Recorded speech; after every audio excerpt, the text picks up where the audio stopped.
Okay, so I'm looking at this Al Jazeera report from this morning. It's February 5th, 2026. And honestly, my brain is having a hard time putting these two things together. I can see why. You scan the page, and the main headline, it sounds good, U.S. and Iran set to hold talks on Friday. You know, it seems like progress. Right. But then you just look, 2 inches to the left at the sidebar. And there's this analysis piece, and the title is, very explicitly, Why a U.S. Strike on Iran Remains a Real Threat. It creates a confusing picture, doesn't it? A very confusing picture. Confusing is an understatement. I mean, it feels like we're living in two parallel realities. In one, you have diplomats booking flights to Oman. In the other, you have generals who are probably finalizing target lists. So before we even get into the details, just help me make sense of this. Are we shaking hands, or are we on the brink of war? Because this source material seems to be suggesting we're doing both at the same time. Well, you have to look past the contradiction and see the strategy. In 2026, this is what brinkmanship looks like. That barrage of threats that the article mentions in the lead, that's not just noise, it's the catalyst. Right. The reason they're going to Oman this Friday isn't because relations have suddenly warmed up. Right. It's precisely because that threat of a strike has become so credible that the old way of doing things, the status quo, just isn't sustainable anymore. So it's not really peace talks in the classic sense, it's emergency braking. Exactly. It's a crisis summit. But here's the thing that makes this deep dive so fascinating. It's not just a panic scramble to the table. When you really dig into the text, specifically about how this meeting came together, you start to realize there's an incredibly complex machine running in the background. We aren't just looking at two enemies shouting at each other until one of them blinks. We're looking at a masterclass in diplomatic engineering, and it involves players you might not expect. And that is our mission for today. We're going to strip down this Al Jazeera report and really figure out the mechanics of this meeting on Friday. We need to understand the agenda, what's actually on the table, and more importantly, we need to talk about the architects. The people who built the room. Exactly. Because the source identifies a specific trio of mediators who have apparently built a framework to keep this whole thing from exploding. And that framework is just about the only thing standing between those talks and that real threat of a U.S. strike. So let's start there, with the atmosphere. The article uses the phrase, after barrage of threats. Now, we're used to heated rhetoric between Washington and Tehran, but the source implies this time was different. It was. If you look at the context, especially in the sidebars, this wasn't just the usual, all options are on the table kind of vague talk. The report alludes to specific military posturing. The fact that Al Jazeera, and they have deep sources in the region, the fact that they're running a sidebar about a strike being a real threat, tells you that intelligence agencies in the Gulf are genuinely worried. This isn't theater. Right, and usually when tensions get that high, communication it gets cut off. You pull your ambassadors, you shut down the back channels. But here we have the opposite. We have a scheduled sit-down in Oman. Which suggests the threat actually worked, or at least it focused everyone's minds. But I do want to push back on the idea that they're just sitting down. That sounds too casual. Okay. What's happening Friday is a very specific transactional negotiation. Just look at the agenda items listed in the source. Two main points. First, Tehran's nuclear program, and second, lifting of sanctions. Right there. Security for economy. But isn't that kind of standard? I feel like we have been talking about nuclear limits for sanctions relief for the last 20 years. What makes this different? Why would a barrage of threats suddenly make the old deal work? Because of the granularity. The source mentions a framework of key principles that's already on the table. This isn't a vague, let's talk about nukes. This is much more likely a freeze-for-freeze arrangement. Unpack that for me. Freeze for freeze. Well, historically, these talks always fail because of sequencing. The U.S. says, you dismantle the centrifuges, then we'll lift sanctions. And Iran says the opposite. Lift the sanctions, then we'll dismantle. It's a staring contest. Exactly. A freeze for freeze in 2026 probably means something very immediate. Iran agrees to cap its enrichment at, let's say, 60%, and they ship out a specific stockpile right away. Okay. In exchange, the U.S. doesn't repeal sanctions. That takes an act of Congress. It takes too long. but they issue immediate waivers for oil exports to specific markets, probably in Asia. So it's a stopgap, just to calm things down. It's a tourniquet. It stops the bleeding. It lets the U.S. say we stopped the bomb, and it gives Iran immediate cash flow to stop their currency from completely collapsing. It's not a grand peace treaty. It's a technical fix to prevent the war that's mentioned in this sidebar. Which explains why the threat is still active. If the tourniquet slips, the bleeding starts again, and you get that real threat scenario. Precisely. The stakes on Friday are about whether they can agree on how to tie the knot. Okay, let's pivot to the who. Because for me, this was the most surprising part of the whole report. We know the meeting is in Oman, and Oman is the classic venue, right? Right. If you need to talk to someone you officially hate in the Middle East, you go to a hotel in Muscat. Oman is the Switzerland of the Arabian Peninsula. I mean, the fact they've managed to maintain neutrality in such a polarized region is a miracle in itself. But you're right, the location isn't the real story here. The story is the mediators. The report cites two sources who say the heavy lifting wasn't done by Oman. It was done by a specific triad: Qatar, Turkey, and Egypt. That is a fascinating combination of countries. It seems crowded, doesn't it? Why do you need three countries to get two sides to a table? Because the U.S. and Iran don't trust each other. And frankly, neither of them fully trusts any single mediator either. So this triad, it covers all the bases. It's like a diverse portfolio of insurance policies. Break that down for me. What does Qatar bring? They're tiny. Qatar brings the financial plumbing and the message delivery. They've hosted the Taliban, they've hosted Hamas, they've negotiated hostage releases for the U.S. They are the trusted courier. The banker. The banker, exactly. If the deal involves unfreezing assets or moving money, and this one almost certainly does, Qatar is the one who can guarantee the transaction actually happens. Okay, so Qatar is the banker. Yeah. What about Turkey?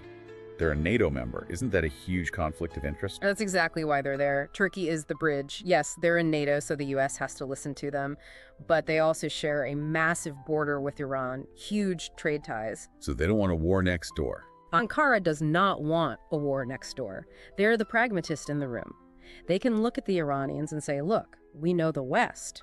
We know what they're preparing to do. You need to take this deal. They have a kind of credibility with Tehran that an Arab nation might not have. And then there's Egypt. The heavyweight. Egypt represents the traditional Arab security architecture. They control the Suez Canal. They manage the Gaza border. They are deeply, deeply concerned with regional stability. So having them involved sends a signal. It signals to the U.S. that the wider Arab world is on board with this framework. It provides crucial political cover for Washington. So you have the banker, that's Qatar, the bridge, Turkey, and the security guarantor, Egypt. Exactly. And the source is clear. These three didn't just book the conference room in Oman. They presented a framework of key principles. I want to drill down on that phrase for a second. Framework of key principles. It sounds like corporate jargon. But in this context, it implies something very, very specific, doesn't it? It implies the deal is already drafted. Wait, really? Before they even sit down on Friday? Oh, absolutely. You don't get high-level U.S. and Iranian officials to fly all the way to Oman for a brainstorming session. It's just too risky. If they walk out with nothing, it's a disaster. A total disaster. The framework is essentially a term sheet. It means Qatar, Turkey, and Egypt have spent the last month, maybe more, shuttling back and forth, getting pre-approval on all the main points. You know, will you accept X? Will they accept Y? So Friday is just the signing ceremony? Not quite. It's more like the stress test. The framework is the scaffolding. Friday is about seeing if the U.S. and Iran are actually willing to stand on it. Yeah. The mediators have built the structure, but the principles, the U.S. and Iran, they have to agree to the specific language. And that's where it can all still fall apart. That really changes how you picture the meeting. It's not two sides sitting across an empty table. It's two sides looking at a document that Qatar, Turkey, and Egypt have placed in the middle and deciding if they can live with it. And remember, if they say no to that framework, they aren't just insulting their enemy across the table. They're snubbing three powerful regional partners. That's the genius of using a triad. It dramatically increases the social and political cost of walking away. Okay, I want to zoom out for a minute. We've looked at the machinery of the deal. Now I want to look at the noise surrounding it, the geopolitical context part of our outline. The background radiation. And the background radiation it's loud. The live update tickers in the source are just wild. You've got rising tensions with Colombia. And then there's this headline, Why Trump Wants Greenland. It feels like a total non sequitur, doesn't it? It feels like a joke. We are talking about preventing a potential nuclear war in the Middle East, and the ticker is talking about buying a giant ice sheet. It makes the administration seem completely distracted. I actually disagree. I think the Greenland headline is the decoder ring for understanding the Iran talks. How so? Connect Greenland to nuclear proliferation for me. It tells you everything you need to know about the psychology of the U.S. administration in 2026. Why does he want Greenland? Because it's a tangible asset. It's real estate. It's a big deal you can point to on a map. It's transactional, not ideological. Okay, so how does that thinking apply to Iran? It means the U.S. isn't looking for some kumbaya moment here. They're not trying to transform Iranian society or solve the Sunni-Shia divide. They want a transaction. A deal. A simple deal. We give you sanctions relief, which is money. You give us control over the nuclear program, which is a security asset. And you think that transactional nature actually helps here? I think it's a huge help. If you're an ideologue, you can't really negotiate with Iran because you view them as fundamentally evil. But if you're a real estate developer at heart, you don't care if the guy across the table is evil, you just care if his check clears. The Greenland story confirms that this White House is hunting for deals.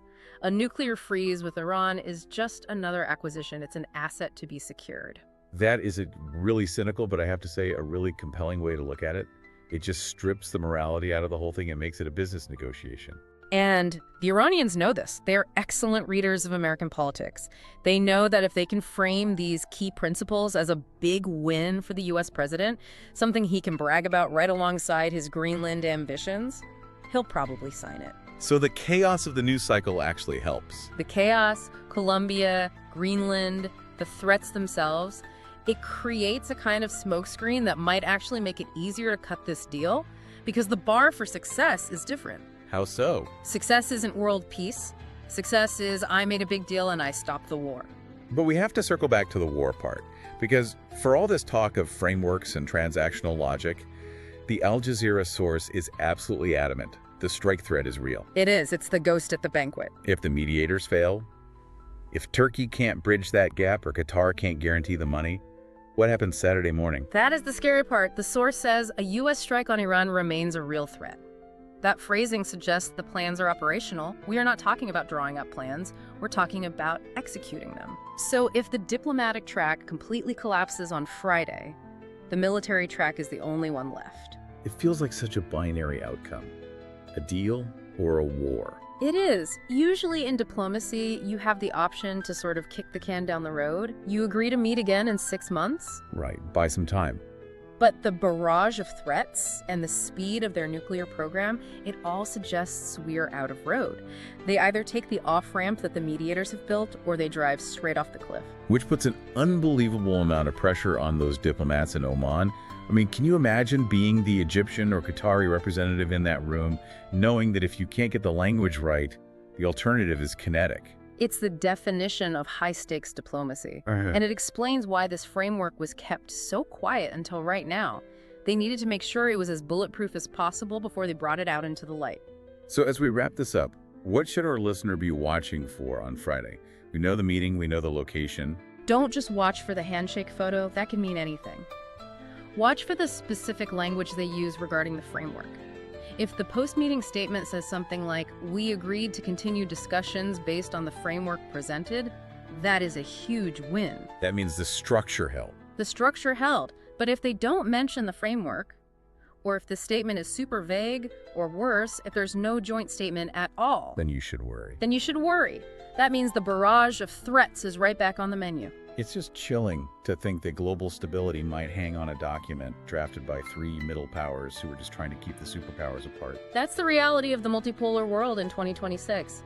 The U.S. and Iran can't talk directly without shouting, so the middle management of the world, Qatar, Turkey, Egypt, has to step in and save the day. It really reframes the whole headline for me.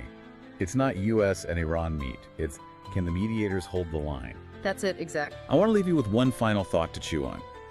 We started this whole deep dive talking about the contradiction, the threat of war sitting right next to the promise of talks. The paradox. Right, the paradox. But maybe it's not a paradox at all. Maybe it's a prerequisite. The question I want you to ask yourself is this.